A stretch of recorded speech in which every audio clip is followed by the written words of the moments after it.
His talk today is Humanity and Inhumanity. It will be kind of about the evolution of humanity. So go ahead, Ken.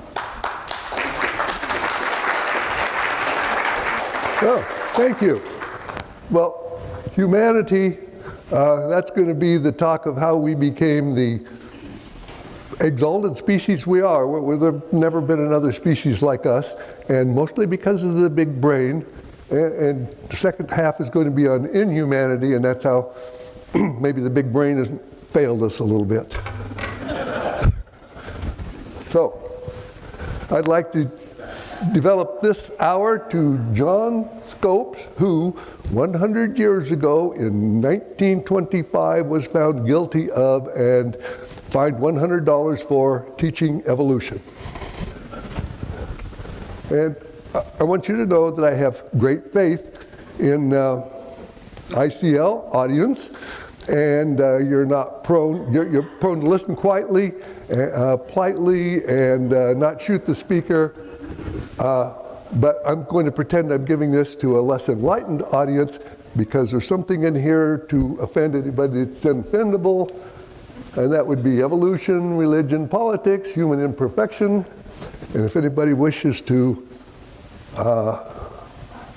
object to any portion of this talk, see me afterwards and I will tell you where you can shove your... Okay, so I'm going to take complete credit for this talk, and the members of ICL and Willamette University have nothing to do with it, and having taken complete credit, I'm now going to spread it out among my sources, two of whom were this. Closing of the Western Mind is about the evolution of Christianity, rather haphazard, and Sapiens is History of Mankind. On page 1, he says, religion is a myth. He starts right off controversially. They also said that nations and corporations and money are myths because they really only exist in the minds of people. And if you find anything in this talk enlightening, thought-provoking, that's probably one of my ideas. And if you're offended by any of the ideas, it probably belongs to one of these people. Okay, so let's start with our closest relative, the chimpanzee. And we diverged from the chimpanzee. We and the chimpanzees diverged from a common ancestor about 7 million years ago. It wasn't a clean break, though. The geneticists tell us that the two groups got back together a couple of times during the early part of that 7 million years and did what groups do.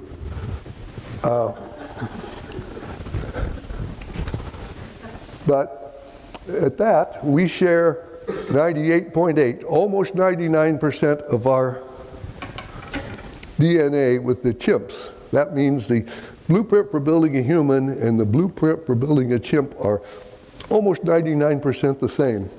And I find this kind of amazing. Once upon a time, I went to a talk at an evangelical church on evolution. I really wanted to hear what they had to say. And the guy mentioned this right here, the 99%. And he said he was mostly water, and clouds are 99% water, so he must be a cloud.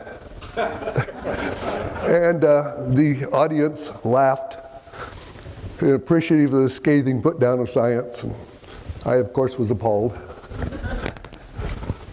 Okay, so this guy, he's more closely related to us than he is to the gorilla.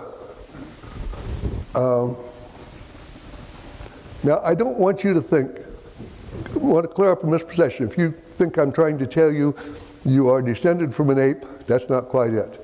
I'm trying to tell you you are an ape. Admittedly, a well-dressed ape, not the naked ape that Desmond Morris said in his book. I think he thought a title, The Naked Ape, would sell more books than the relatively hairless ape. So,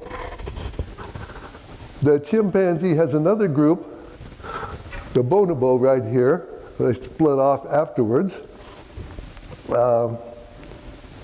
Bonobos are slightly smaller than chimps.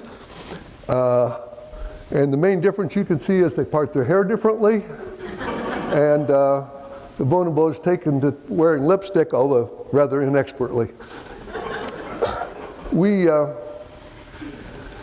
They do have some big social differences. They both live in small groups, say 10 to 25. The chimpanzee group is ruled by the alpha male who gets his way through brute force and intimidation.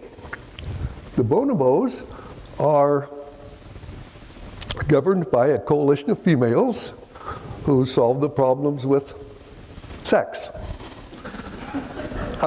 I thought it might be interesting if we were descended from the bonobos or departed from the bonobos rather than the chimps, and imagine instead of being sent to war by some high testosterone male, our lady leaders got together and solved our problems through, boggles the mind, doesn't it? Okay, so this is a fossil that was found in the UK, United Kingdom, in 1912 by one Charles Dawson, not to be confused with Charles Darwin. And this guy, artist perception, what he looked like. You'll notice high forehead, jutting face. So this guy, he had a brain just like ours, same size. He still had some ape-like facial features. And he was our ancestor for 41 years until 1953 when it was discovered that he was the scientific hoax of the century. It turned out that there were several fragments of human skull, chimpanzee teeth, orangutan jaw, which had been treated so they looked like they all belonged together. In 2016, evidence came out that probably Charles Dawson himself did it, planted these fossils. So why were people misled for 41 years to believe that this was our ancestor? And it was used, this fossil was used to discredit the finds that were coming out of Africa at the time. And it was because, well, people wanted to believe that the big brain led the way. They also wanted to believe that humans originated in Europe, and of course the English wanted to believe that we originated in England.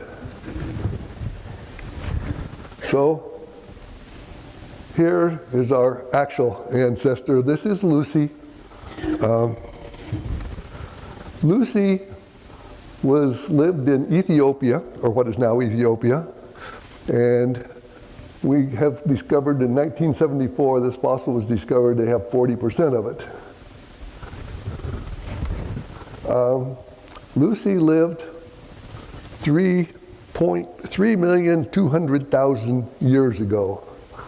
She was about 3.5 feet tall. She weighed about 65 pounds. She was probably stronger than Arnold Schwarzenegger. Her mate was considerably larger, and he would have tied Arnold in knots. But she wasn't all that smart. Her brain was 20% larger than a present-day chimpanzee.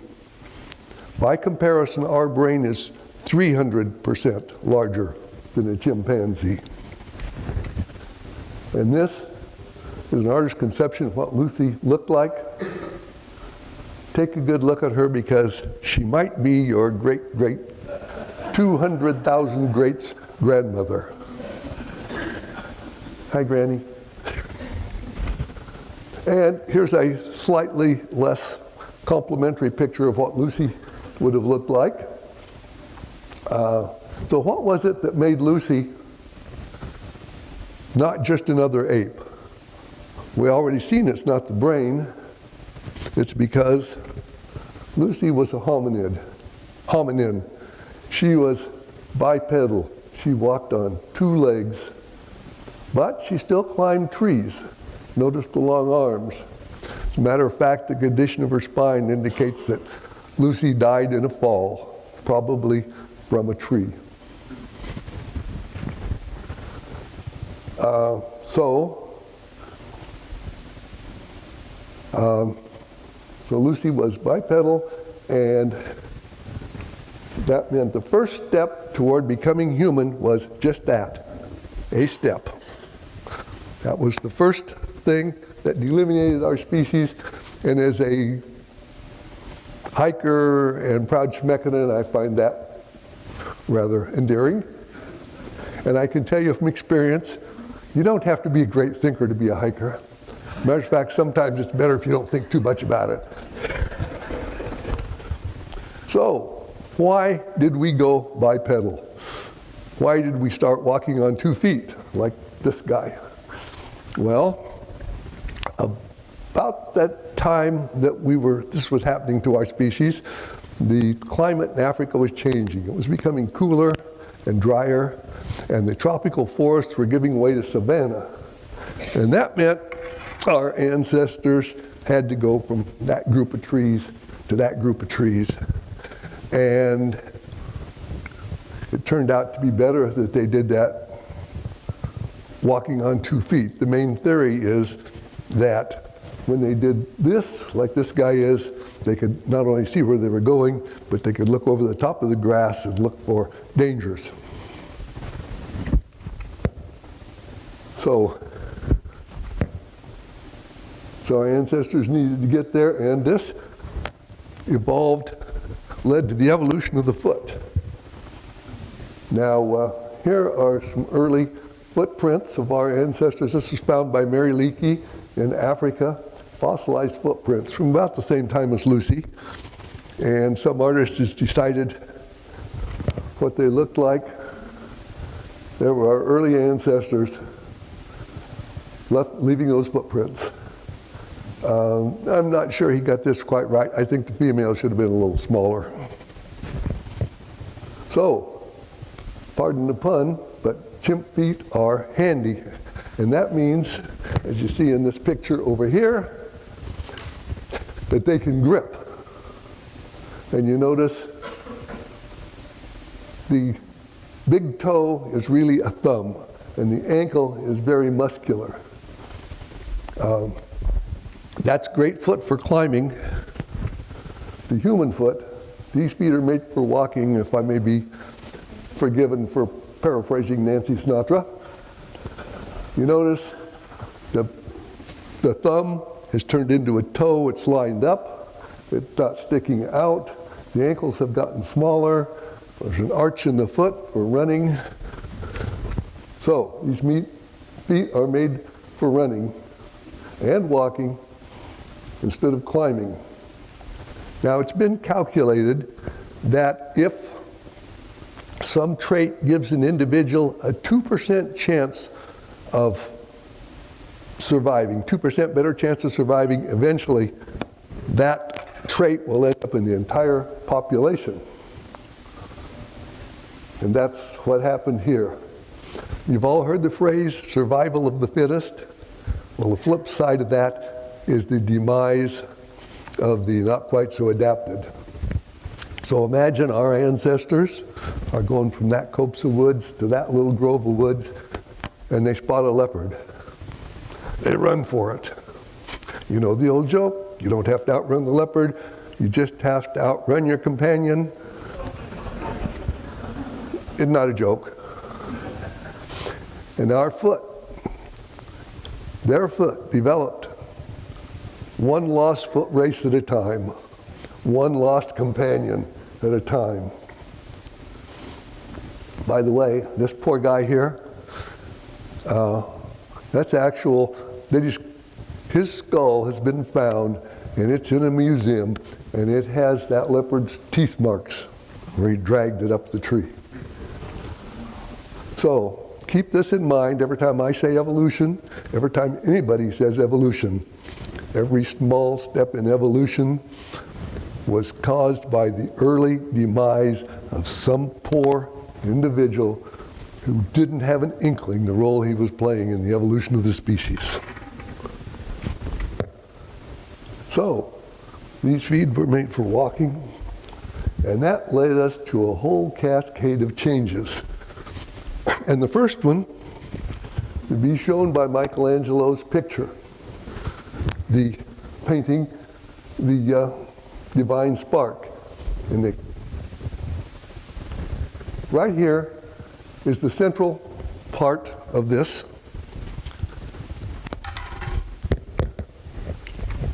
Because this is appropriate, because the evolution of the foot led to the evolution of the hand. It's appropriate, but not accurate. If you want accuracy, there you go.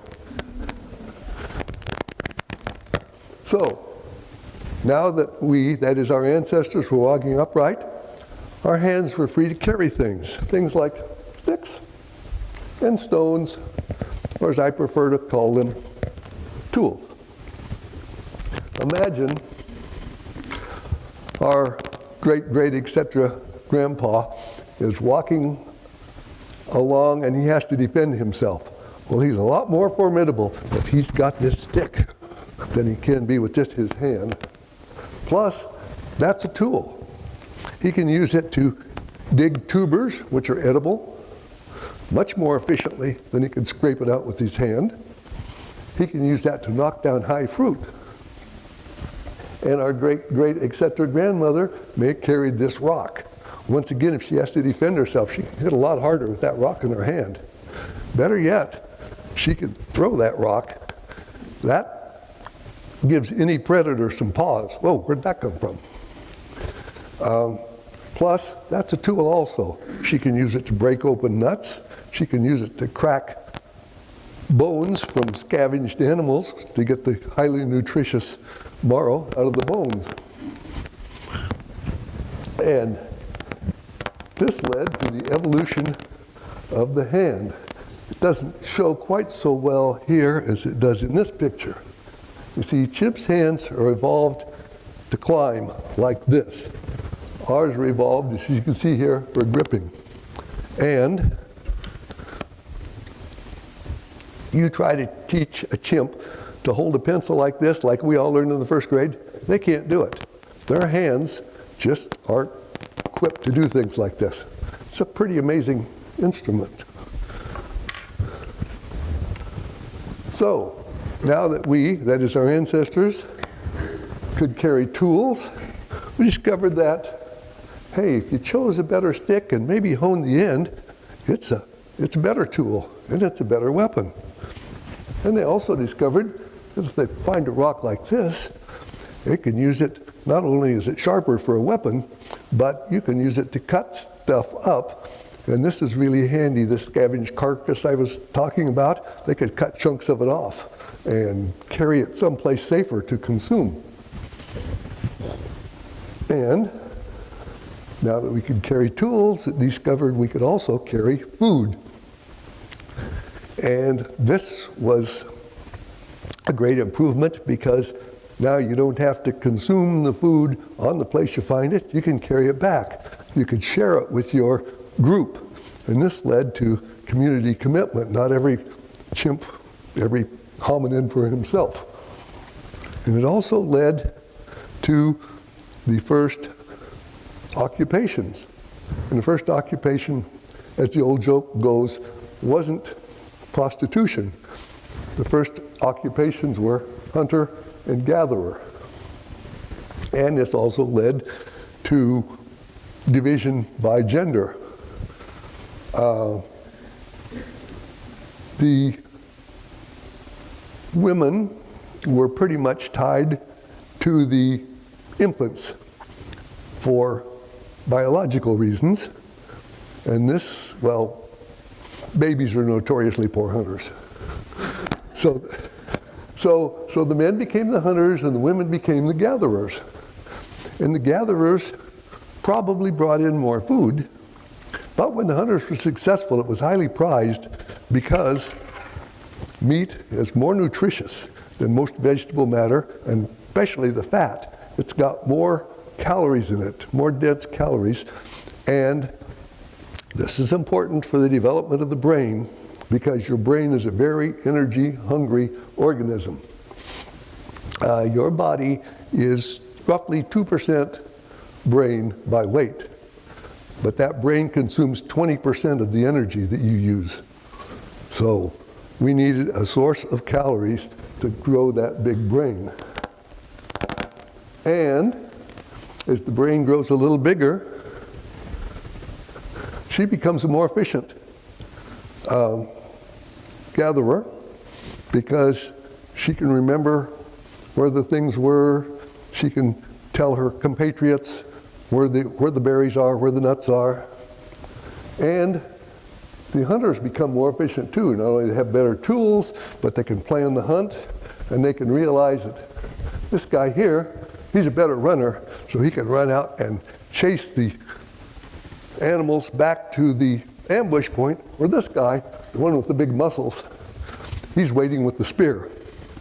So, as the brain gets bigger, the hunting and the gathering get more efficient, and they get more calories, and that allows the brain to get bigger, and you can see now we're in a positive feedback loop. But there's something even more important to carry than tools or food, and that is babies. And why is carrying babies so important? And I know, well, duh. Well, that's a serious question, and it's got a serious repercussion. So let's look at that. Why is carrying babies so important, besides the obvious that they can't walk? Consider our slow physical development. Compare us to another large animal, mammal, the horse. A baby horse, a foal, can stand within minutes of birth. And they can run with the herd in one day. One day. Compare that to us who are born completely helpless and go through years of slow development. So, why do we develop so slowly? Well, it's because of the brain. The brain is slow to develop, even slower than our bodies. Now, with the fact that we take, say, 16 years for a woman to become fully developed physically, 19 years for a man, but the geneticists tell us that the brain does not develop until the age of 25. And that's part of the price we pay for that big brain, that slow development. And this led to monogamy. Now, in most mammals, the male does his thing, and then the female is left to raise the young. Well, in our species, that puts a real strain on the mother because years of protecting and feeding this youngster, and she's going to be a whole lot more successful if she has an assistant, help, and who better than the father? So the fathers who were more likely to stick around and help were much more successful, and their mates were much more successful, and eventually the whole group became monogamous. And that led to longevity. We are a very long-lived species compared to most mammals our size. Why is this? That's because evolution isn't through with us when we reach the end of our childbearing years. The grandparents have a real usefulness. Grandmothers are the prototype for babysitters, and grandfathers to pass on knowledge. Of course, that's not to say it can't work the other way, too. So, this nuclear couple is going to be even more successful raising their offspring if they have the grandparents to help. And this led to community commitment, because this nuclear family is going to be even more successful in raising that child if they have the help of the whole community to feed, protect, and educate that youngster. And I have read that we humans are the only species who routinely care for the young, which are not directly related to us. This led to the shaping of the female physique. Even though we were born immature and helpless, we still had the big head to contain the developing brain.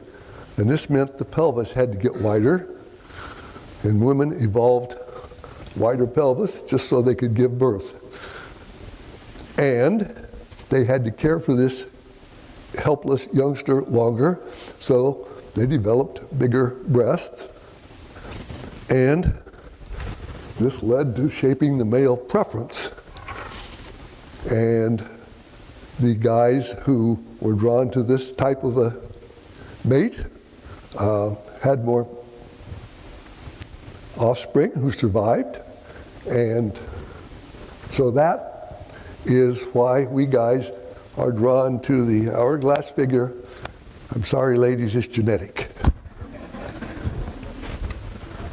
So, someplace along the line, this led to language.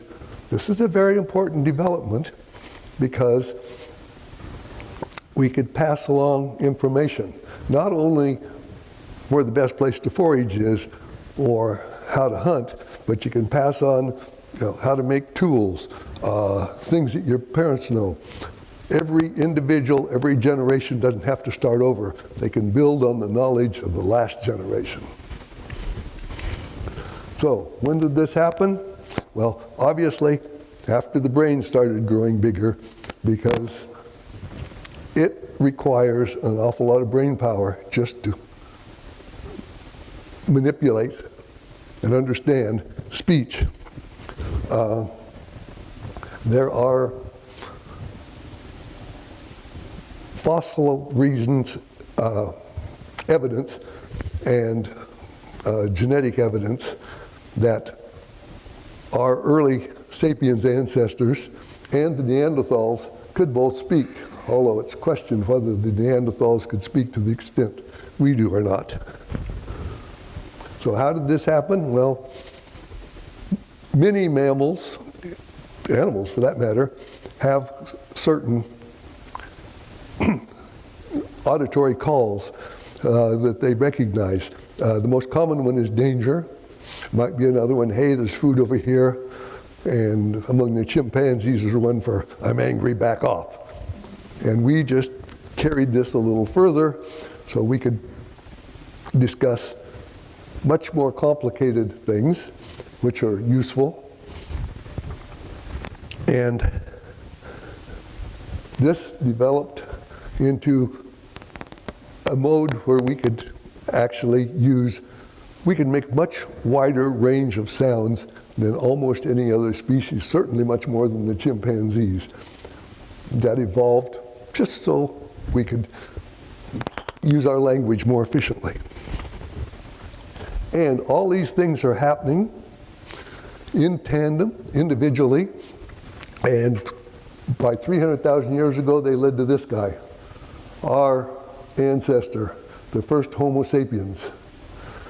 Now, most of the literature you see says 200,000, but there have been a few fossils of this guy discovered in Africa that were 300,000 years old. So 300,000 years ago, fully modern human beings were formed, evolved in East Africa, probably from an earlier species called Homo heidelbergensis. And then for the next 200,000 years, that's 10,000 generations, what happened out there in the belt of Africa? Not much. Nothing much changed. Our ancestors lived out there pretty much like the chimpanzees, except now they had these sticks, so they weren't quite as prone to that leopard. They were somehow able to defend themselves a bit. And then, something changed 70,000 years ago. Actually, just about everything changed. The tools that we had, suddenly we started making better. Compound tools, you could match the rock to the stick, and they started making all sorts of composite tools that required a lot more careful manipulation. And then, with our combination of these tools, and the big brain, and the language, and the dexterous hands, we developed fire, and clothing, and shelters. And from that, we were able to start immigrating. And first, we were down here in Africa, but in East Africa, it migrated into the Western Africa, and then up into the Middle East, into Southern Asia, down here through the Indonesian archipelago, all the way to Australia, then into Europe, eventually into Northern Eurasia, and finally across the Bering Strait and all the way down through the Americas. This is something that no other species had ever done, and even our earlier ancestors only got part of that way. So, why did this happen 70,000 years ago? Well, the prevalent theory is that something changed in the brain, something that didn't show up in the fossil record.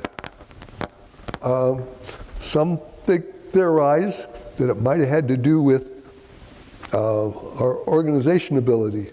Some folks think it might have had something to do with religion, and that carried it on.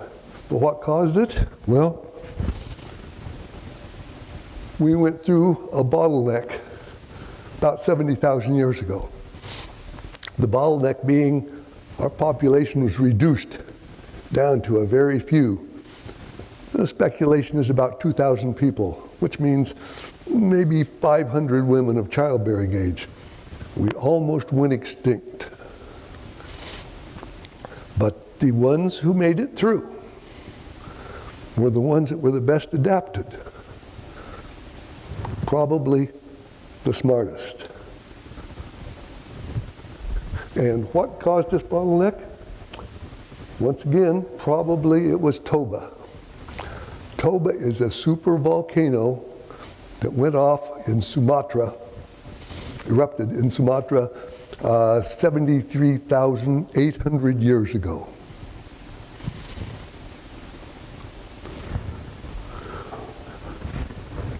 And just for comparison's sake, let's assign St. Helens eruption of 1980 as a 1.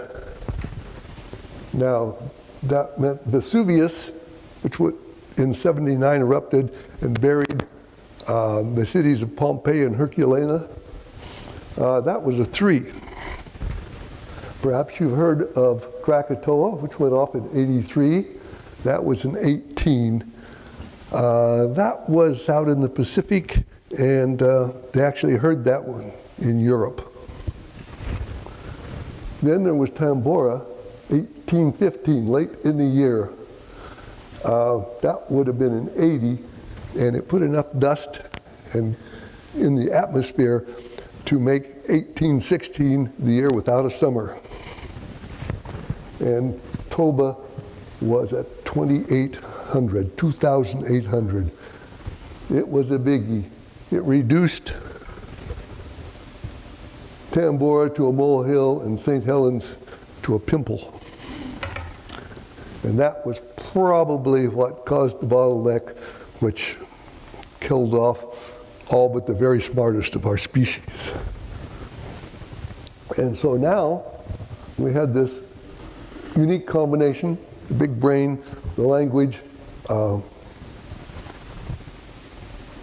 This led to a lot of traits that are specific to the humans, to our species, or at least mostly, like storytelling, art, music, boats.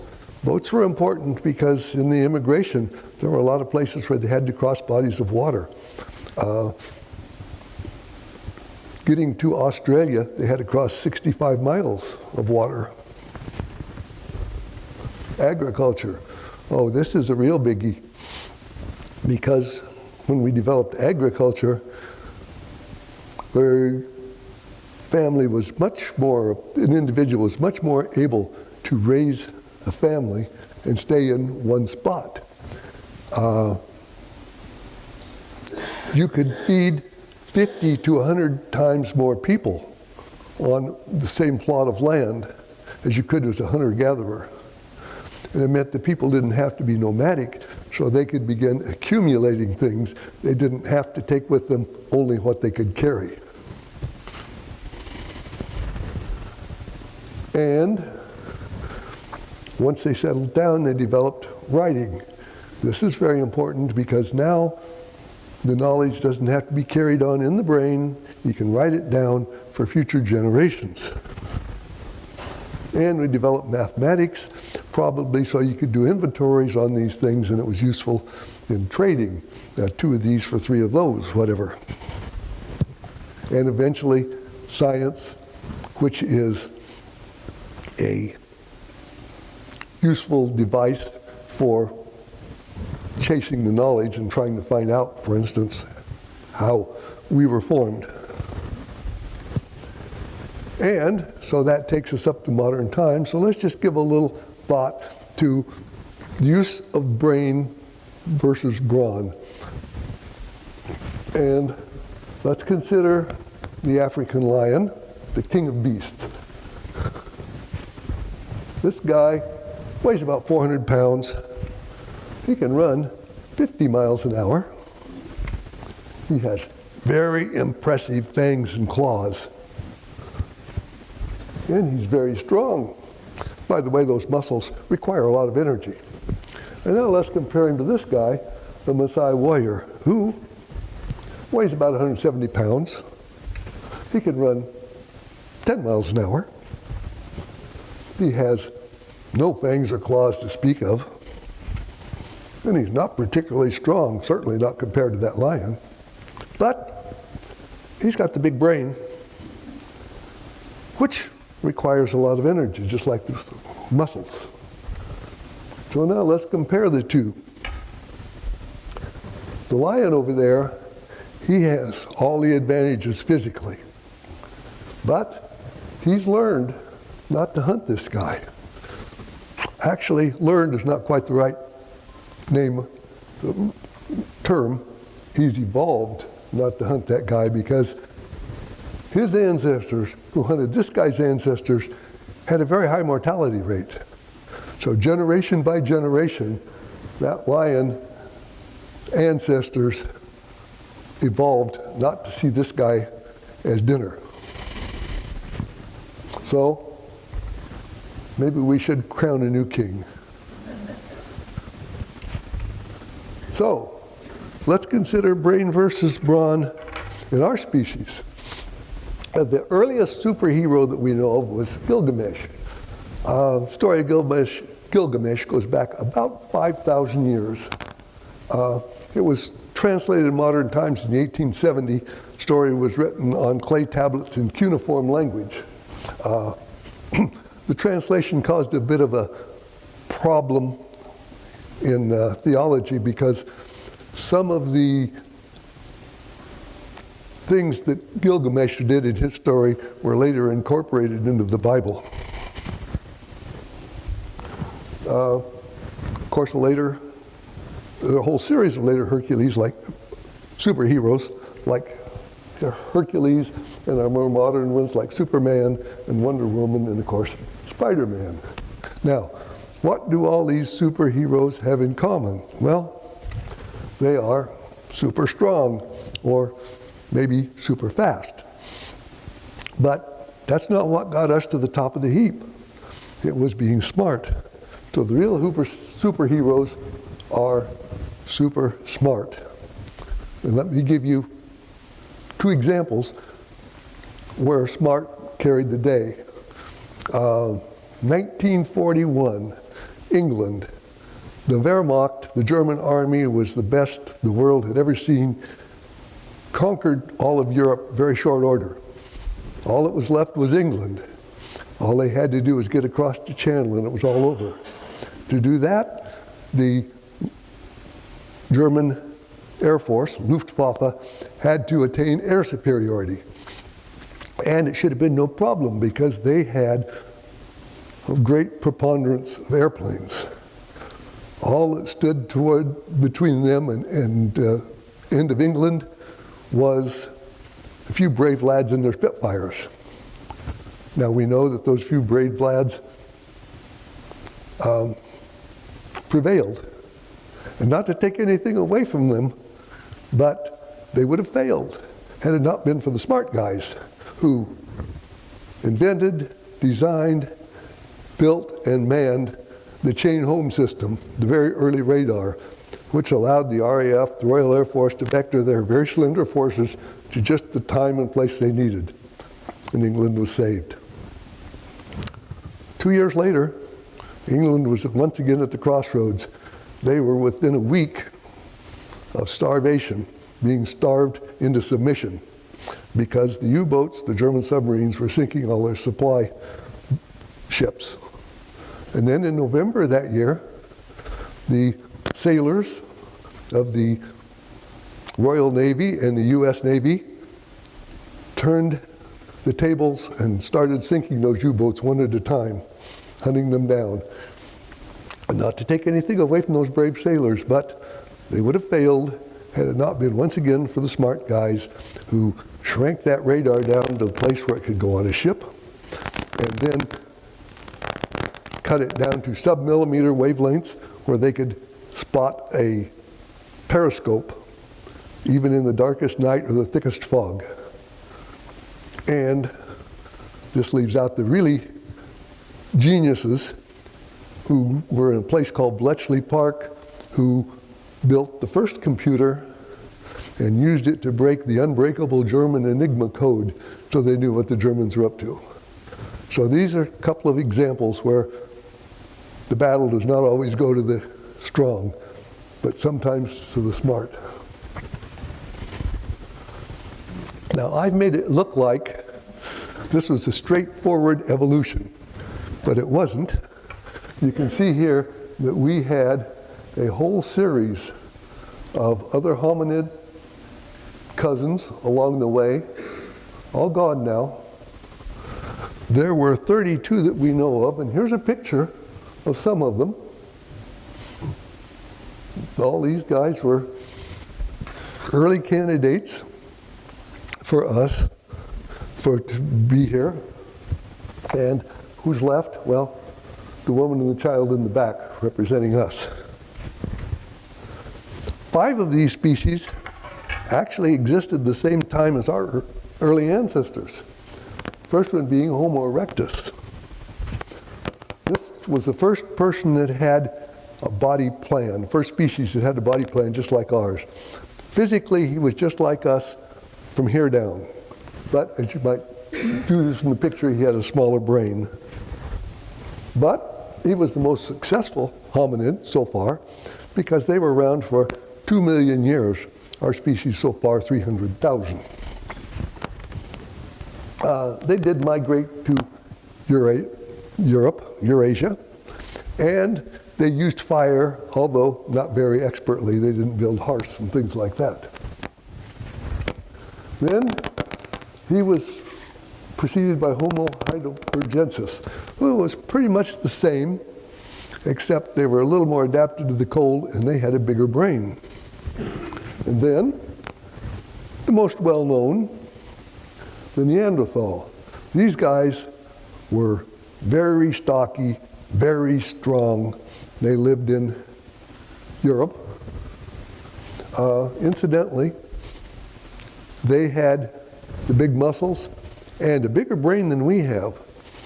And that may have been part of their problem because the combination of all those muscles and all that brain means they needed a lot more energy to keep going. Then there was Homo denisovan, who lived in Siberia. And they were a lot like the Neanderthals. Now, interestingly enough, this guy interbred with some of our early ancestors.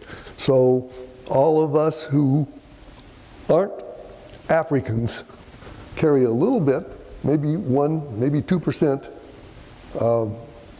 Neanderthal DNA. And this guy here, the Denisovan, he left some DNA with the Asian populations and the native Australians. Then there's this guy who lived on the island of Flores in Indonesia. And he was subject to dwarfism because it happens on island. And then, of course, our ancestor. Now, let's consider real quickly, again here, we advanced into East Africa and then into southern Eurasia, where the Homo erectus were, and then up into Europe, where the Neanderthals were, and then up into northern Eurasia, where the Denisovans were. And as our numbers increased and we expanded, these other species disappeared until we were the last hominin, the last man standing. So, why aren't these guys still here? What happened to them? Well, maybe it's just a coincidence, but probably not, because they went extinct as we evolved into their area. Did we outcompete them? Well, that's possible. Maybe we deprived them of the resources they need to live. Maybe.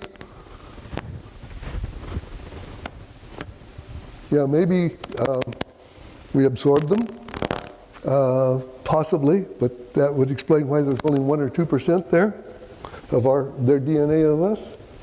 And was it genocide? Well, we can't rule that out because we perpetuate genocides even now among our own species, and there's a list of all the ones that we have done since the Holocaust. And we like to think of ourselves as our ancestors as peaceful primitives living in harmony with nature, but you know, it didn't happen that way. Witness, when our species moved into North America, coincidentally, all these species went extinct. Some folks think that was a coincidence, but it also happened in South America when we got there, to all these species. And those aren't the only places. Happened in Cuba, happened in Australia, Madagascar, New Zealand, and Wrangel Island, which, by the way, was where the last mastodon went extinct during the Egyptian Empire, by the way. So, let's real quickly consider out the evolution of modern man, us. Are we still evolving? Well, most folks think probably not. After all, we don't have to evolve to meet challenges now. Something changes, we can adapt our technology. But maybe we are still evolving. Here are some examples. Brain size. Our brains have been getting smaller for 10,000 years. Does that mean we aren't as smart? Hard to say anything else. And why did this happen? Well, probably because agriculture is a much safer and surer way to feed your family than hunting and gathering. So, farming did not select for the smartest like hunting and gathering did. Alcohol. We have adapted to live with alcohol. The people in the Mediterranean have been exposed to alcohol for 8,000 years. Their incidence of alcoholism is less than 1%. Northern Europeans have been exposed for about 4,000 years. Incidence of alcoholism is about 10%. American Indians have been exposed for a few hundred years. They have a terrible problem. So how did this take place? I personally have known 3 people who, because of alcoholism, did not leave descendants. Don't have to go into the details. Drugs. This is my suspicion. I suspect the same thing is happening with drugs, that people who are too prone to get addicted to drugs are less likely to leave offspring. War. Once again, this is my speculation. I guess that the wars that we tend to get into every once in a while are more likely to kill off the more aggressive of our species. The nation of Israel, a nation of 9 million people surrounded by hundreds of millions of people who don't want them there. Why has that nation persisted? My guess is that it has to do with the fact that these Jews have been persecuted for 2,000 years and they're only the smart ones left. So, do we have any time for questions? There will be more time on the second section.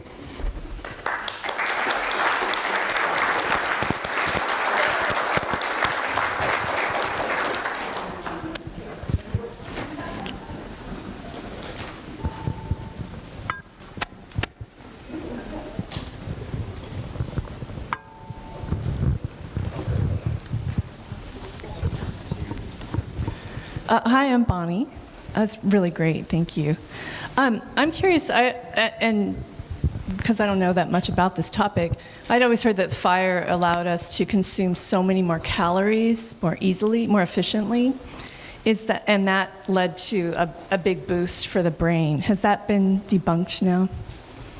Now, could you repeat that? I'm not sure I caught it all. That the ability to cook our food allowed us to consume so much more energy more efficiently, and that was a huge boost to our species. You're correct. Cooking the food made more of it available, made it easier to digest. I didn't have time to cover all those things, but yes, that's the speculation that was a very important point, use of fire and cooking the food. Brad, thank you so much for, this has been a lot of information. I want to just suggest one thing and ask one thing.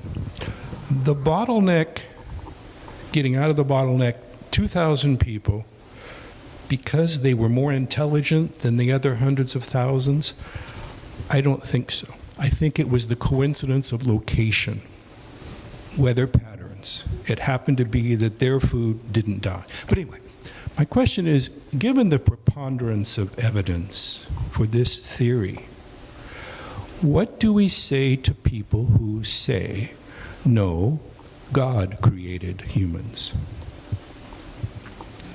Is there a fact among all these facts that can be used in a discussion to inform the ill-informed? If that was a question, I think I'll defer that to the second half when I can cover that a little more thoroughly.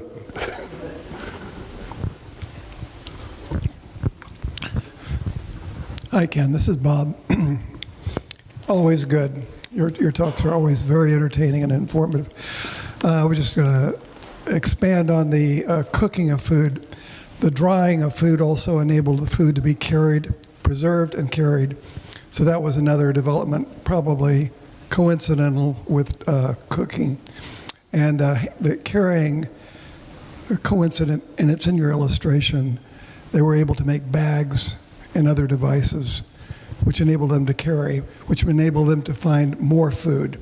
The range of habitability expands dramatically when you can carry your food with you and water. Yes, I agree. And there were all sorts of things that helped the species, besides all different kinds of tools, besides those developed from sticks and stones. We know more about the stones, of course, because archaeologically the stones will last forever, and things made out of wood, plant matter, bones are not going to stand the test of time for the archaeologists to find.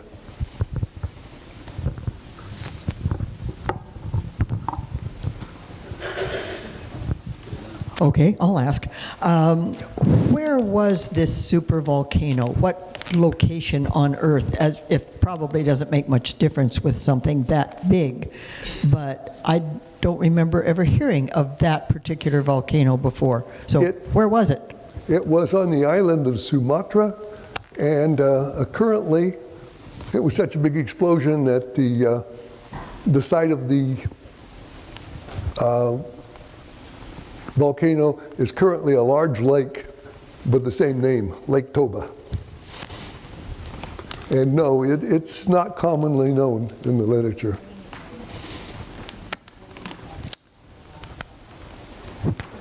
Okay, Ken? First of all, thank you ever so much. I enjoyed the heck out of this. This was wonderful. You were talking my language all the way through.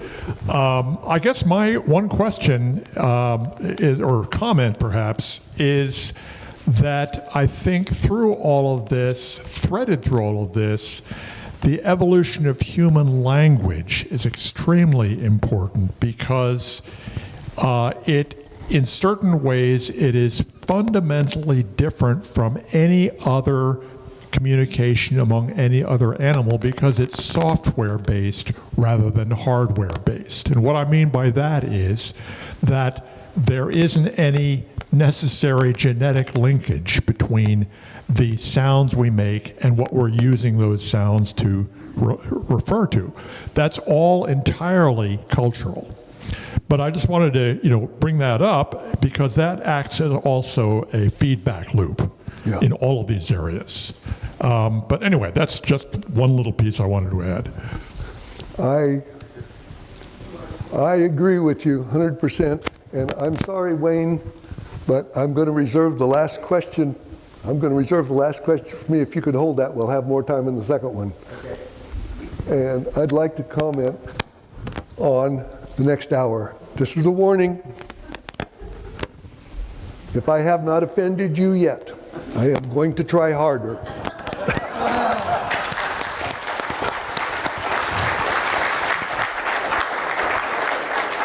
But if you do choose to return, I will tell you a secret. I will tell you this meaning of life. And now before you go, have you heard about the agnostic, dyslexic, insomniac? Well, he would lay awake all night wondering, is there a dog?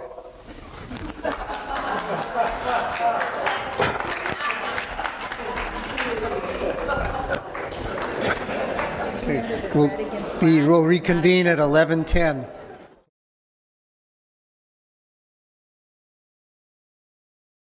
Threaten them. All right. It's time for the second half. We need to sit down and prepare to be insulted. Assaulted or insulted? Assaulted and insulted. At least that's what I got from the warning.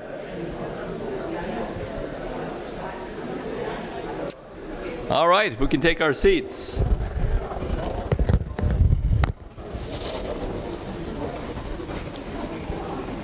And without further ado. Okay. Well, welcome back. And the point of that last little story about the agnostic was I wanted to see your reaction because there were three reactions. You could have thought it was funny and laughed. You could have been polite and chuckled, or you could have sat there in cold, stony silence. In which case, it would have been time for me to... Button's not working.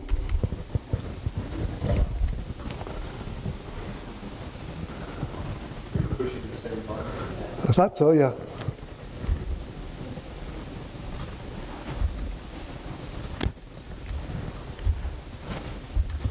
No.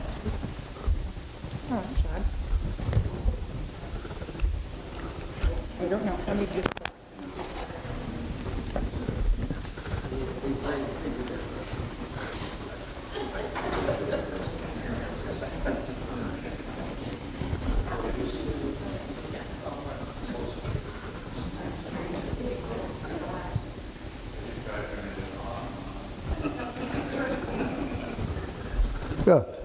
So, and if I got that cold, stony silence, it would have been time for me to take the advice of Johnny, who said, you got know when to walk away, know when to run.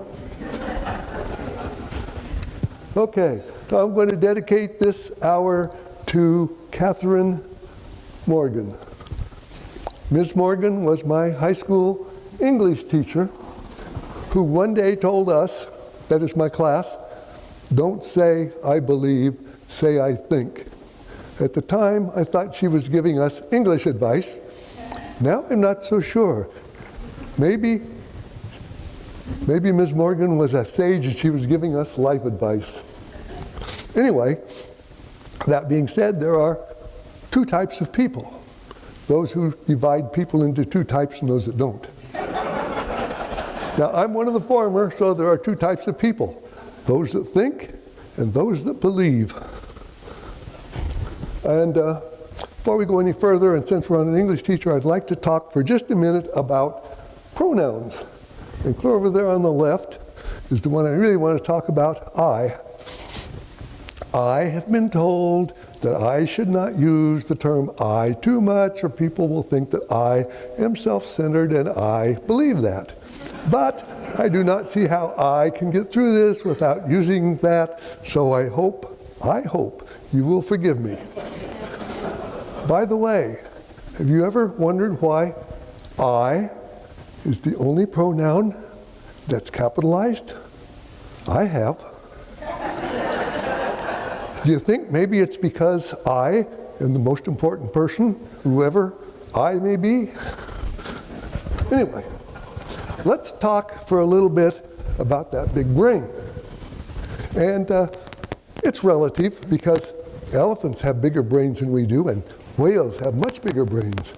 The important thing is size of the brain in relation to the body. And in that respect, we are number one. So, is this brain really as great as we believe? And what are its limitations? Well, two of them, I think. We are very slow to follow new ideas. Witness Darwin's theory, 1859. It was fought tooth and nail, and even today, some 160 years later, despite having been tested many times and proven, still people who would rather believe ancient myths. And what are the brain's shortcomings? Well, two of them, I think, we're much too prone to have prejudices for no particular reason, and cruelty for no reason at all. So, we have named ourselves Homo sapiens. That is Latin for wise man. I don't think that's the proper term. I think we should call ourselves Homo calidus. That is Latin for clever man. Now, what is the difference between wise and clever? I think we can best example that with these two guys, Fritz Haber and Albert Einstein. Of course, everybody knows Albert Einstein.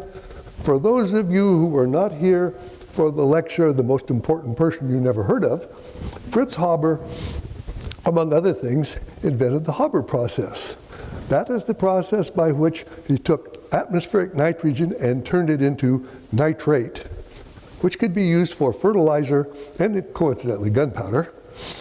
And it's been estimated that without the Haber process, our planet could support 3 billion humans. There are currently 8 billion of us.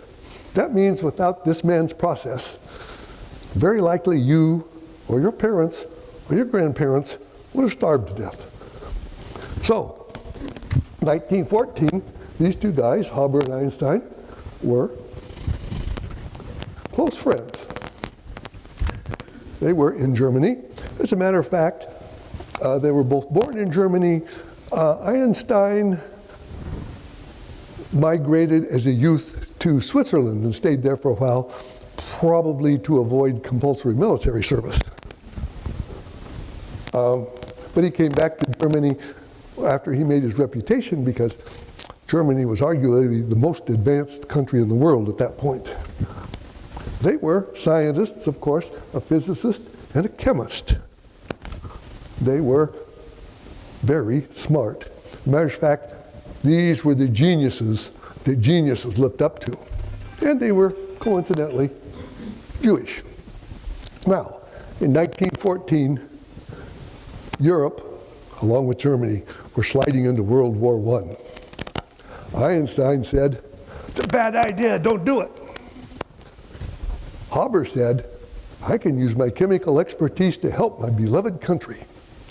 And he came up with the idea of poison gas. And then he decided which gases would be best, cause the most mayhem on the battlefield. He convinced the Kaiser that it was a good idea.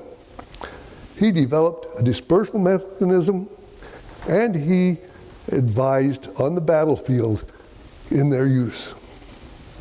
End of the war. Einstein is the scientific equivalent of a rock star. He's the best known scientist ever. He's looked up to and admired, and Haber is a war criminal in hiding. It got worse for him. The Nazis took over. He couldn't go back to his beloved Germany. And to add injury to injury, took one of his other inventions, an insecticide named Zyklon, modified it slightly, and used it to kill 6 million of his fellow Jews, many of them his relatives. He died a broken man. So, these guys were both very clever. I ask you, were they both wise? And speaking of wise and clever, let's look at these guys. These are German troops. 1914, they're happy guys on their way to a great adventure. 1 year later, most of them were dead. At the end of the war, statistically, they were all dead. Now I ask you, were these guys wise or clever? I think not. This leads me to my first epiphany, which happened at age 5. The incident was, Sunday school teacher told my class, "We as Methodists believe, yada, yada, yada." I was incensed. Who was she to tell me what I believe? I had my second epiphany at age 11. At age 11, I was told, it's very important that you believe. Of course, the unsaid part, but understood was, it was very important that I believe in God, specifically the Protestant Christian God. And at age 11, it suddenly occurred to me, well, why would it be important if it weren't true? This didn't mean I didn't believe it at the time, but it gave me permission to think about it. And so I did. I thought about it in terms of theology and sociology and a little later cosmology and biology and geology. And every one of those ologies led me to the belief that the thing that was most important for me to believe wasn't true. Now, admittedly, my thought process weren't particularly sophisticated. Actually, after all, I was 11. But I have thought about it a lot over the years since, hopefully with more knowledge and more sophistication, and I've only strengthened the same belief. And then I discovered there are other gods I don't particularly believe in, like Allah and Yahweh and the Holy Trinity. That one still confuses me. Now, you can argue that those are all the same God. Okay, but there are the thousands of Hindu gods. There are all the gods of the minor religions. God knows how many, pun intended. And there are all the gods of the extinct religions. There are the ones down there that we're most familiar with, the Greek, the Roman, etc. sometimes I think I would like to make one exception, and that is Bacchus, Dionysus. The same god by the Greek and Roman names is the god of agriculture, revelry, and wine. And as a devout gardener who revels in a glass of wine out in the arbor, I'd kind of like to believe in Bacchus. So this led me to my third epiphany at about age 32, when I suddenly wondered, if it's so obvious to me, why not everybody else? Why am I in the minority? And that led me to the sliding scale from the left to the bottom, or from logic to belief. Now, we have to go back to an incident that happened in March 1943. And that was when a molecule of deoxyribonucleic acid reacted with another similar molecule, result being moi. So at that point, and by that reaction, it was decided that I should be. And not only that I should be, but I should be a human and not a chicken or a salamander or a daffodil. It was further decided that I would be male, lightly pigmented, medium tall, and subject to male pattern baldness. Okay, these are the obvious things. What wasn't quite so obvious, maybe, is that I was born up here close to this logic end of this scale. Now, I didn't decide at an early age I should be logical. Nobody told me I should be logical instead of believe. Matter of fact, as I pointed out, I was told just exactly the opposite. And there are other folks that are born down here on the belief side. And I've had discussions with these people, and they're not very fruitful because I'd talk logic and they'd talk belief, and ships in the night. And this kind of leads me to the question of nature or nurture. Well, turns out the question is too simple and the answer is more complicated too. You see, for a person like me over there on the left and folks like this down here on the bottom, yeah, it's nature. We were born that way. But these folks here in the middle, man, they could be moved one way or the other. So for them, it's nurture. So nature or nurture is way too simple a question. So now, I find the belief in God very unlikely, but I have to admit, I cannot disprove the existence of God. And I don't think that anybody can prove the existence of God, but if you think you can, man, see me, I'd love to hear it.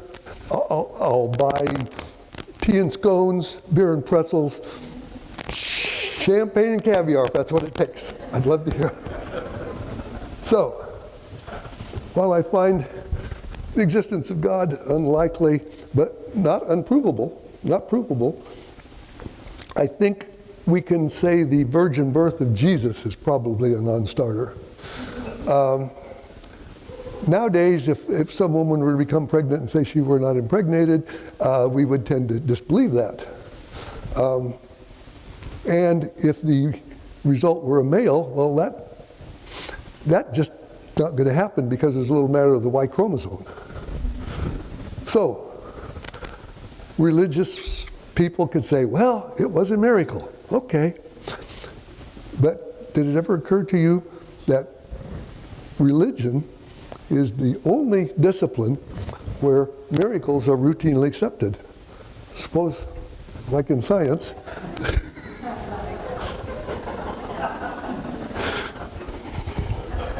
so, now, while I don't think you can either prove or disprove the existence of God, I think we have to admit religions exist. We've seen any number of temples, churches, synagogues, and large numbers of religious leaders of all stripes who will tell us about religion of all stripes. And religion is, well, it does exist, and it is an invention of man. Otherwise, there wouldn't be so many of them. And as a religion of man, or a invention of man, it can be used for the good. Witness the Catholic charities. These people find somebody who's in need and they help them out. A more specific example, several people in this room know a woman who escaped from a totalitarian government with only the clothes on her back and 2 small children. And the Mormon Church took her in and gave her the knowledge she needed to get by and supported her until she could become a honored member of our society. So I say to these people who are doing these good things, God bless them, no pun intended. But religion can also be used for the bad. Witness this picture. Compliments of the Oregon Historical Society, Portland, 1920, during the resurgence of the Ku Klux Klan. First thing you probably noticed, row of hooded, robed Klansmen standing in front. You'll notice they're also sitting on the stage and in the back of the stage. These people professed to believe in God, and they believed in Jesus, and they considered themselves very religious, and they also believed they should hate and if possible drive out the blacks and the Jews and the Catholics. And in the middle here, you see a bunch of people dressed in black. Those are Protestant clergymen who presumably believed also in God and Jesus. And since they shared the stage, I guess they must have not been too opposed to what the Klans people believe. And in the back, way up here, Jesus saves. Jesus saves. And let us, in the name of Jesus, drive out the Jews. But Jesus was a Jew. And drive out the darkies. And given the time and place of his birth, Jesus was probably, almost assuredly, not white. And the Catholics.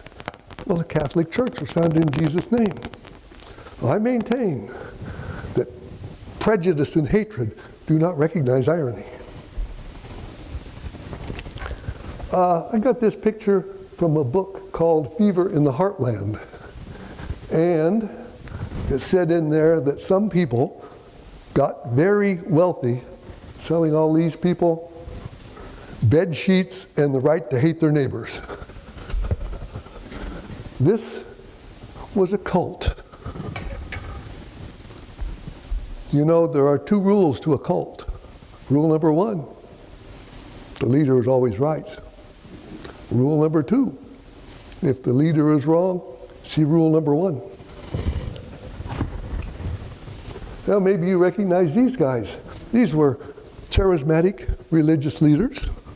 On the left there, David Koresh, who led his followers to a fiery demise in Waco, Texas.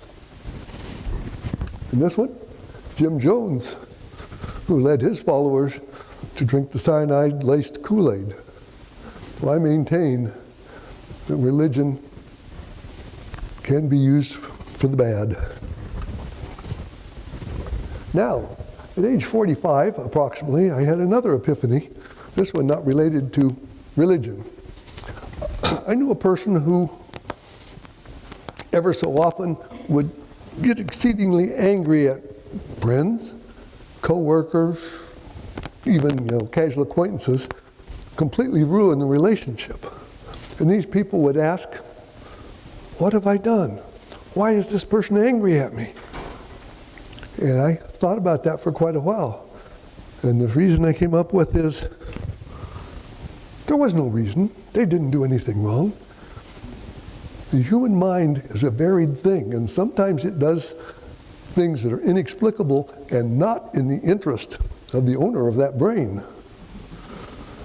In this case, the person was a subject of borderline personality disorder.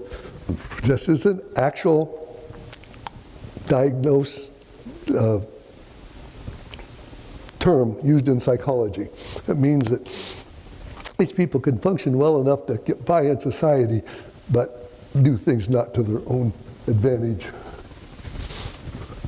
And, see, the brains are highly variable and change. Now, here are 10 components of intelligence or thinking.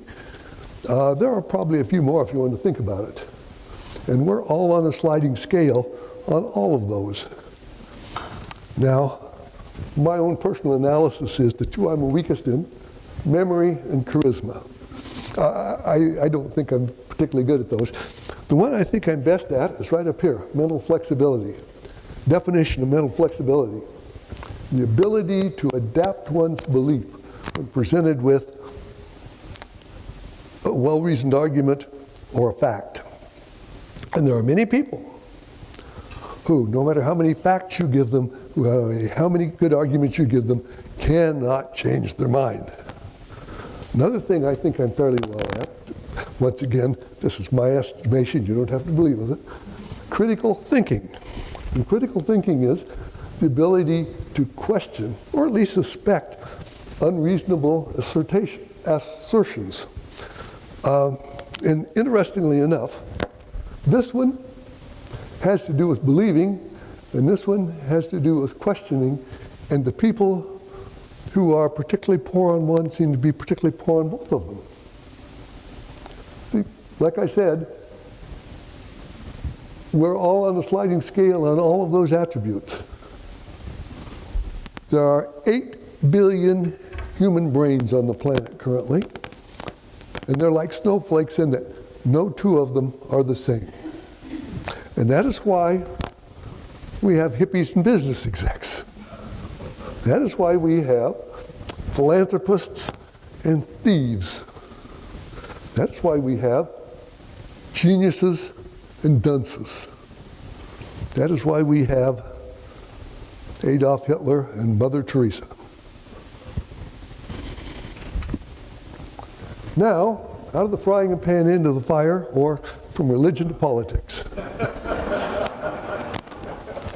The people that live in that house cannot plead ignorance. It's right there on their lawn. Presumably they put that sign up. Convicted felon. Okay, they left out a few things. He's also a liar and a bully and a bigot and a cheat and a rapist and an egotist and a traitor, a mean person, wants to be a dictator. He's just all around horrible person. This is not my opinion. Well, it is my opinion, but this is out there for anybody to read who wants to pay attention. This man has proven that his foreign policy is to insult our friends, alienate our allies, and cozy up to fascists. Once again, not my opinion. It's out there in black and white for anybody who wants to read it on any number of news sources. His internal policy is make a lot of money. According to the New York Times, $3.4 billion just from being president so far. Escape restitution for his crimes, most of which were making money illegally, which he was successful at also. Restricting individual rights, yeah. Eliminating benefits, both of those were peripheral to him making more money. And he wants to become a fascist dictator. Once again, these are not my opinions, they're out there. So, the question is, why did so darn many people vote for this explicitly deleted, convicted fellow? Now, I'm told this is not a good way to convince people. I agree. I'm not trying to convince anybody. I tried that. Zero success. At this point, I'm just trying to understand why.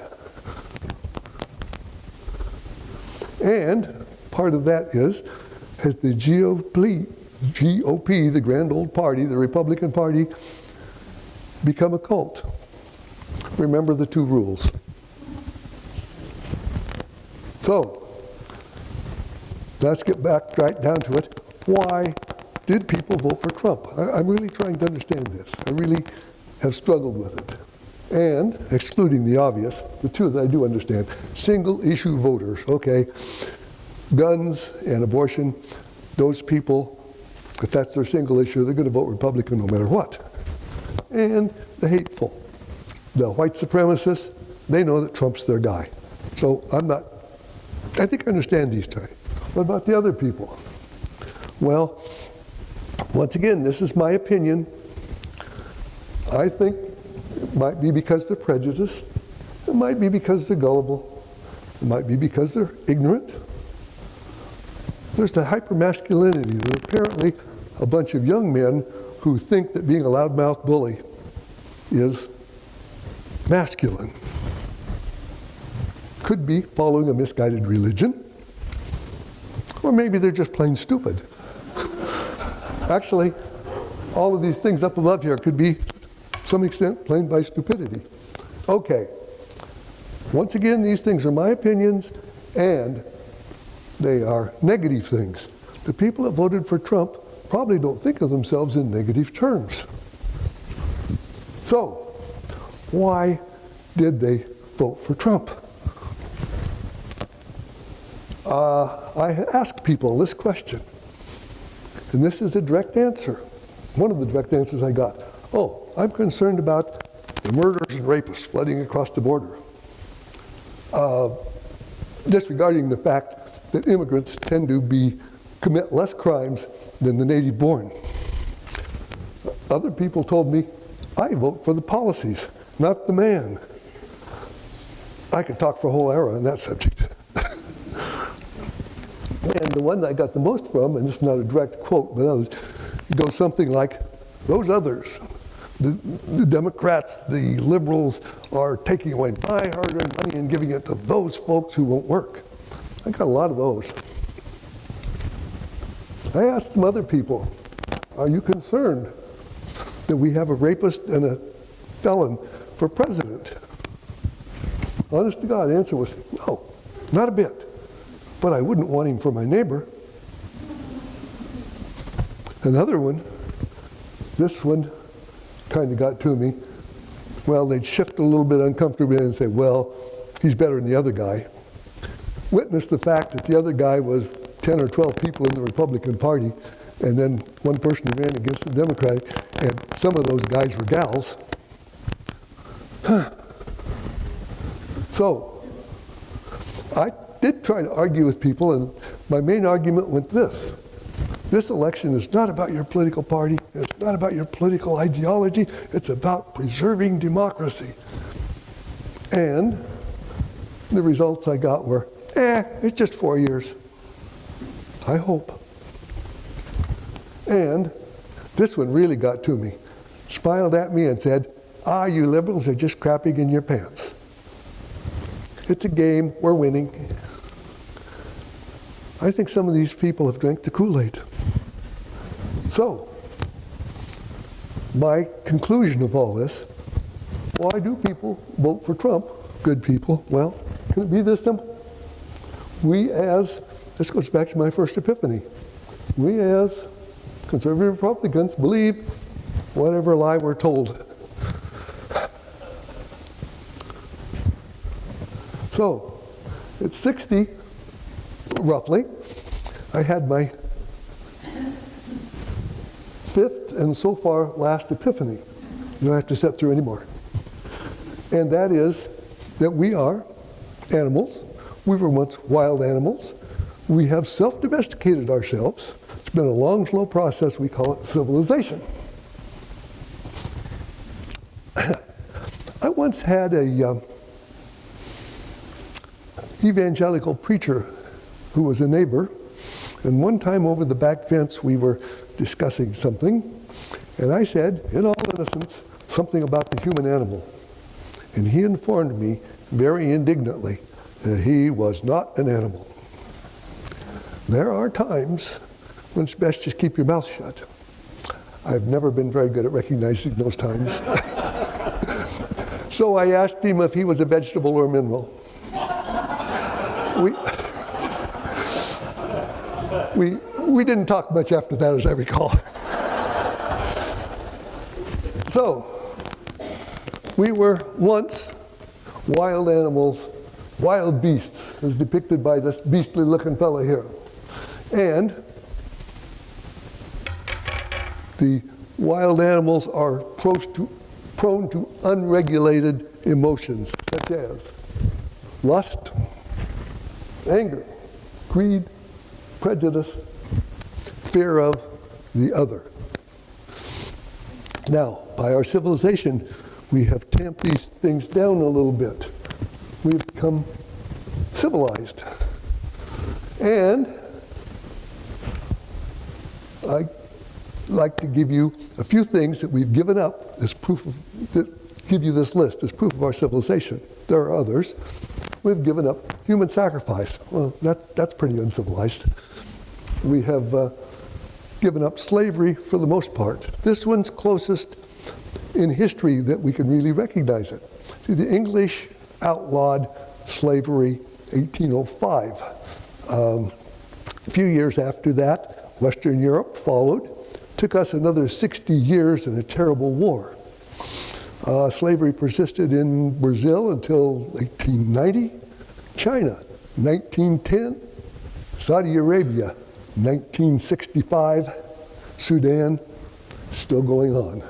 But there's a trend there. Prejudice. Okay, you can say, well, prejudice is still out there. Yes, but we've made some progress. It was only 100 years ago, almost exactly, that we finally decided that women were capable of having the vote. And in our lifetimes, we have seen some great strides. The civil rights movement of the 60s, the women's movement of the 70s, the gay rights movement more recently. And we have made some real progress in tamping down prejudice. Unfortunately, right now, I think we're making negative progress. Hopefully, we won't go back far enough to take the women's vote away. And war. Now, this one's real controversial, and I don't want to get bogged down in a discussion now, but if you'd like to have a discussion sometime, I think that we're early in the stage of giving up war. It started about World War I. And you don't have to believe, and I don't believe everybody would go along with that, but it'd be fun to have the discussion. And this presentation. This is a good civilization. 400 years ago, this presentation would have gotten me burned at the stake. 200 years ago, socially ostracized, and possibly tarred and feathered. In my youth, I knew not to talk about my belief system, how I thought, because that would be prone to scorn, derision, and condescending lectures. So, we're now civilized animals, and we like to think we're in charge like the animal trainer here. But we delude ourselves. We are not necessarily in charge, we are squeezed between the beast and Mother Nature. If we continue to abuse Mother Nature, she is going to reign all over our parade. And the beast, well, sometimes something or someone, like Donald Trump, comes along and panders to our prejudices and hates and erodes that veneer of civilization. And when that happens, the beast grows stronger. And then we have to decide between civilization and the beast. And now, that's about it. We have a few little time. I have answer any questions that I may. I'll probably do better on evolution than I will on what's wrong with us. But I have some questions for you. If you have any answers on the second part, on any of these subjects, and if you have any answers that I didn't come up with, I'd be happy to hear.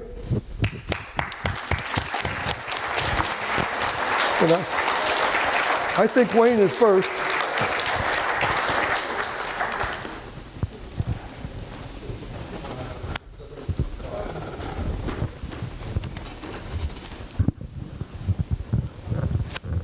Hi, I'm Dean. As far as voting for Trump, it seems to me from things I've been listening to in the last several months that it's not so much that they voted for Trump, they voted against Biden. He seems to have let down the liberals and the minorities, and they seem to think that Trump promised them all these great things, and they said, well, what the heck? The liberals let us down, we're going to vote for him. How do you feel about that? Was that a question? That's the question. I said, how do you react to that? Do you agree with that? Yeah, ask the question again, would you please? The question is, do you believe that they didn't vote for Trump so much as they voted against Biden because he let them down and Trump promised them a lot of things that he actually hasn't done? Yeah, yes, I believe a lot of folks did that. And I personally disagree with it, but yeah. Of course, what the vote is like is, everybody has their own vote and they have their own reasons, and I stated mine and put myself right up there on the pedestal for people to throw tomatoes at.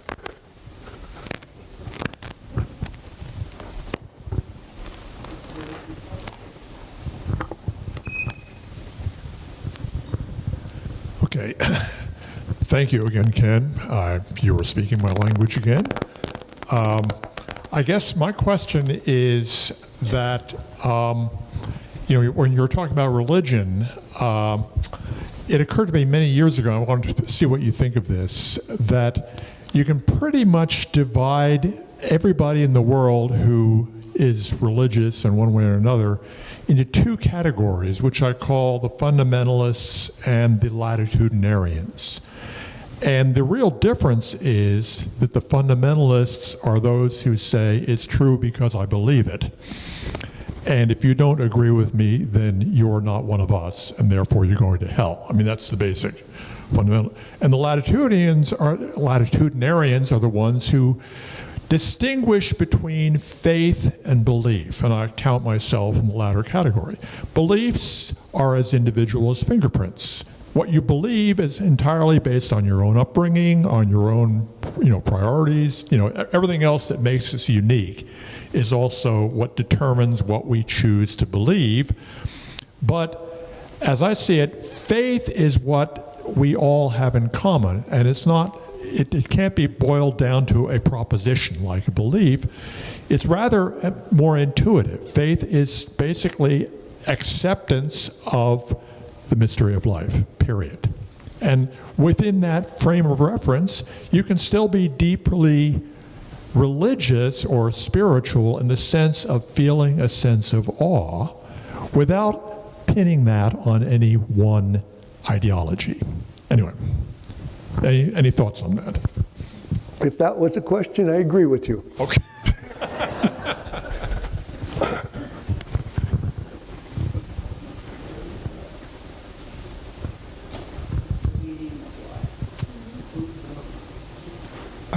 This is Brad. I'm not referring to why people voted for Trump, but why do people continue to believe that which is, by virtue of evidence and facts, no longer believable?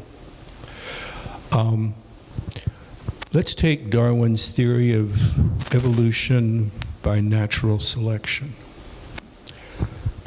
Why and when did that become impossible to not believe? It became impossible to not believe with the discovery of DNA. The problem with people not believing it is he had no mechanism. He didn't know by what mechanism did that happen. So I think the question is when we have so much incontrovertible evidence for something, why do people still continue to believe it? And that is not necessarily why did they vote for Trump, but this problem of belief, despite all the proofs that their belief is incorrect. Yeah, I assume that was a comment. And one interesting thing, by the way, is when Crick and Watson suddenly had their aha moment the double helix, they said, wow, let's go down to the pub and celebrate. So they got down to their local pub and they announced, we're buying a round for the house because we now know the secret of life. And the guys all stood up and said, yeah, buy another round too. True story. Oh, Paul here. Just more an example of one of the points you were making. I have a neighbor down the street, by any measure. They were a very nice person, good person, thoughtful person. And this occurred when they invited me over, I had no other place to go, to Christmas dinner. It's very, very religious. The aunt and uncle were there, who are both ministers, Protestant ministers. And the conversation was just general, but Trump came up a bit, and it said, I believe that Trump cares about people. You know, and of course, that just, and what do you do with that? And it's, I believe. So there was a faith that despite all the logic available out there, that there's only one person that that particular person cared about, was that he cared about all of us. So, you know, that is one belief system that you just can't do anything about with logic. And my answer to that, I guess, would be, I think Trump cares about money. And I wouldn't say believe, I would say think. But I don't know if I'd say that when I was enjoying their turkey dinner. So. Hi, this is Solveig. What I haven't heard yet, and I believe, of course, we were referring to the incontrovertible beliefs of right-wing Christians. The thing that I find maybe one of the most astonishing is to say that Trump has been placed in this position by God because he's an imperfect human, and we don't mind all the things he does because God knows what he's doing, and he's here to fix the world, and it's because he's imperfect. Yeah. Can you respond to that? I'm wondering why God couldn't pick a better vessel. So this is Gwen Ellen, and I'd just like you to consider something from the first part when you're talking about the brain. Because even though the brain has developed and we have this large brain, we all know from experience that we can be in the same situation and our brains interpret it differently. And so how the brain has grown doesn't mean that we've all got the same brain. Yeah. And I think that's significant to how things have evolved and how we end up in the situations we're in now. Yeah, and I might add that Gwen Ellen, during the break, corrected me, and she said, the brains don't all mature at 25, she said. 21 for women and men a little later. Closer to 30. This is going to work or not. Hi, my name's Ann. If we go back to your first presentation, when you were talking about language, it seems to be the thing that you believe distinguishes us as a species or makes us more superior. Yet there are a lot of creatures that communicate in very sophisticated ways. For example, whales with musicality. For those of us who've lived in tropical rainforests, we know that the monkeys sing to each other at night, and that the kinds of information communicated is very complex.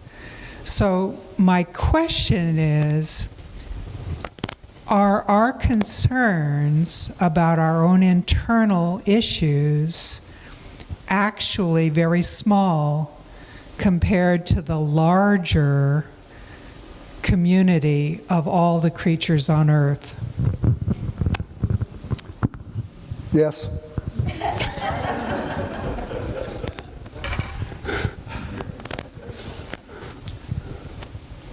Well said. I agree with virtually everything, but in the last few years, I've been trying to figure this out like you are. But we have civilization as we see it today.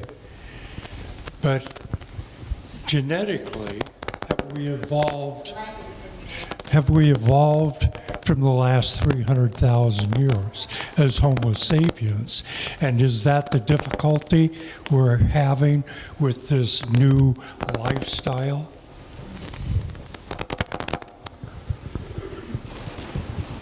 Nobody really knows the answer to this question and all the things I've read. But yeah, that's one of the speculations. Were our hunter-gatherer ancestors happier than we? Well, nobody knows, but some people say, yeah, probably. Did they spend less time working? They probably depends. If they lived in Siberia, they might have had a tougher time, but if they lived in a tropical rainforest where there were lots of things, it might have been easier.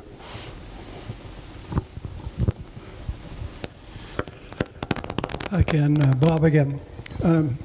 Actually, I just had a new thought. This is the last question.